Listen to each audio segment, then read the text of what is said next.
Hi everyone, I hope you are all well. Jolene here from Bookworm Adventure Girl.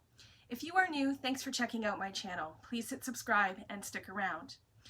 If you have been following along, then welcome back. Some of you already know that I participated in many events of the Toronto International Festival of Authors, and I did a 3-part series on that, which I will link up top and put in the description box below. There were so many events that for Giving Tuesday, the festival opened up some of their events again for another 3 days because many people, like myself, couldn't get to all of the events that they wanted to. So today I'm going to do a part 4 called The Missed Sessions. There were so many great events that even with the extra time, I still haven't seen all of the events that I wanted to, but I was happy to attend 3 more events with 4 authors, so I'm excited to talk about them and their books. These books are all on my TBR pile before the end of the year. If you stick around to the end, I'm going to be talking about a couple of books from the missed sessions that I also have on my TBR pile. So the first missed session was called Animal Conversations, and this was with authors Laura Jean McKay from Australia and Joni Murphy from the US. They were interviewed by Jessica Johnson, and Laura Jean McKay's novel I've talked about and mentioned it before. It's called The Animals in That Country.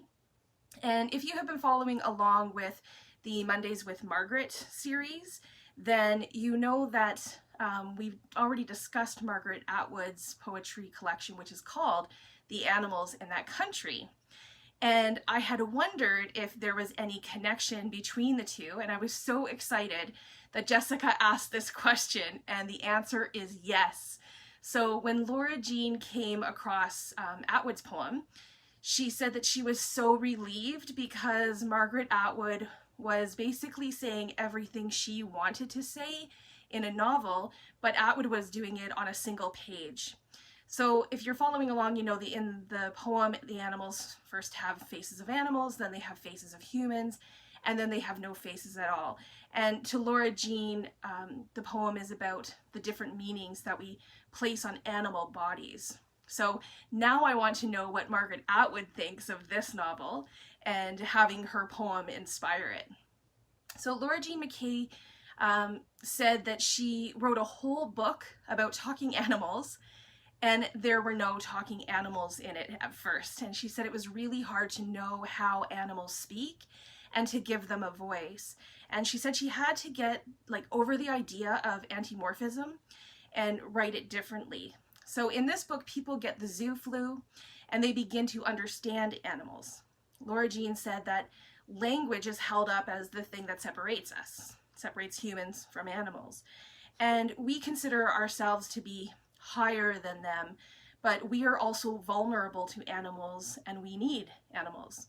So even when humans do know what animals are saying, she said often they are not saying what we want them to say. And Laura Jean is working on a new novel that she didn't give too much information about the new novel, but she said it was about a woman and it will be a speculative fiction. The other novel is Joni Murphy's novel called Talking Animals, and I received this from Book Hug Press, which is a publisher that has published some really great books. I'm really looking forward to diving into this one as well. In this book, all of the characters are animals, and there are no humans. Joni talked about how it's hard to give human emotions to animals. She said that we are not supposed to, project onto animals. She thinks this is used to excuse things, and more often than not, we could understand animals, and she doesn't mean by speaking to them and we can understand their language, but just in some way of communicating with them. And this book takes place in New York City, and she wanted to write something about city politics and basically the world falling apart. And in her novel, South American animals have been relocated. I thought this was an interesting idea. And she was thinking of how animals have been moved around and used by human beings. And she tried to make the human-animal blend because we have taken ourselves out of the animal equation. And in this book, she is treating humans as animals because she said that's what we are. So in this book, Joni's main character is an immigrant. She wanted to avoid the idea that one animal species represents a class or a race. She was thinking about all the animals from a country or an ecological region and how they would feel in different places. So she said alpacas are flexible and can live in other places. And she also wanted to use lesser known animals. She said, you know, there's some animals are more famous and well known in literature, like cats and dogs, and they've been used often. So she wanted to write the Great American Llama novel. So her novel goes against the myth of the individual and the herd being somehow bad, and operating as a group is bad. So her message in this book is that society is necessary and that we should celebrate the herd. And Joni Murphy is from New Mexico, and she said that she's working on a novel that has a connection to the atomic bomb in Los Alamos. She said it will have something to do with movies, bombs, weapons, and women. So I'm looking forward to that coming out as well. The second Miss session was all about animals, so I don't know, I have a theme going on. It was also a book that I've mentioned before. This session was called Our Fragile North, and it was with Canadian author James Raffan, and he was interviewed by Judith Pereira. So James Raffan talked about his book Ice Walker, A Polar Bear's Journey Through the Fragile Arctic, which I have just started, and so far I am enjoying it, but I'm not very far into it. So Raffan said that there were 3 threads in this book coming about. First, his previous book opened the idea of a book about bears. And second, he talked about how he feels that he's carrying a debt for a polar bear named Huxley that he knew. And third, he wanted to aim a book at people's hearts rather than just their heads. And even just a little bit that I've read, I think he is succeeding with Nanu's story, because you do feel like you are part of this bear's life. So this book is about bears, it's about people, and it's about ice. It has an environmental message, namely the ice disappearing, which is obviously a problem. And Raffan has learned a lot from northern people, and he talked about wanting to pass on the message that we are part of nature and much more integrated to nature than we often realize. And we are linked to nature in an inextricable way. So when Judith asked James how he, got the sense of how the bear does what she does, like in the book, her sense of the feeling when she's teaching her cubs how to hunt, and she teaches them the different smells and things like that. Raffan said that, he has spent a lot of time with bears, and he also reads a lot of papers from the scientists doing the work. And through this story, he wanted the connection to be through motherhood and the need to eat. So we can all understand that in some way. So Raffan talked about how every single bear has a personality and a character, and he does believe that there's hope that we will live differently so that we don't see the end of polar bears.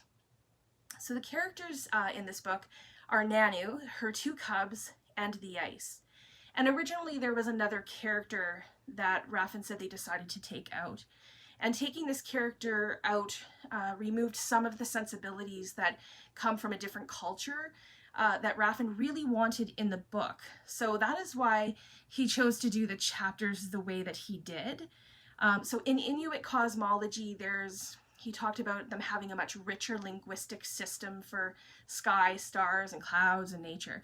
So each chapter is set kind of into a different room, and it's taken from the dialect in that area in a way that people will understand. And he's trying to honor what he has learned and to have a deep presence of the people. So I really admired this in this book. The third and final Miss session was called Imagine Our Future, and it was with author Catherine Hernandez. She was interviewed by Neosha Kizad, and this was about Catherine's dystopian sci-fi novel Crosshairs, which is predominantly from a queer point of view. The dedication of this book is to the 49 people who were killed in 2016 at the shooting at the Pulse Club in Orlando. Hernandez says that when this happened, it inspired her to write this book. And Catherine and her, what she calls her chosen family, wondered if they were safe. She wanted to create this book as a book of hope instead of suffering. And she asked, you know, what would the challenge be if this book was a play-by-play of hope? So Crosshairs is about resistance, LGBTQIA2S+, racialized elderly and disabled people, rising up against a fascist government that has put them into workhouses following financial and environmental devastation. Kay is the main character. He's a Jamaican Filipino queer femme man. And at first, I thought there was no connection to this book and the other 3 novels that are about, you know, animals. But in Crosshairs, there are environmental consequences because of the choices that humans make. And I think that that's a pretty strong theme in all 3 of the books. So, or all 4 of the books, I should say. So that there are consequences to the decisions and the actions that humans take. So I'm going to leave a link in the description of an interview that Catherine Hernandez did with Sheila Rogers, and it might be of interest to you, so you can check that out. I was really happy to be able to catch up on these events and hear from a few more authors, but as I said, I still missed, you know, some of the sessions that I had originally wanted to go to. So I was hoping to catch Indo-Canadian author Anosh Irani talk about his short story collection called Translated from the Gibberish. It's 7 stories and 1 half-truth. And I was also hoping to see Douglas Stuart talk about Shuggie Bain, which was the winner of this year's Booker Prize. But another time. So hopefully we'll eventually get to those.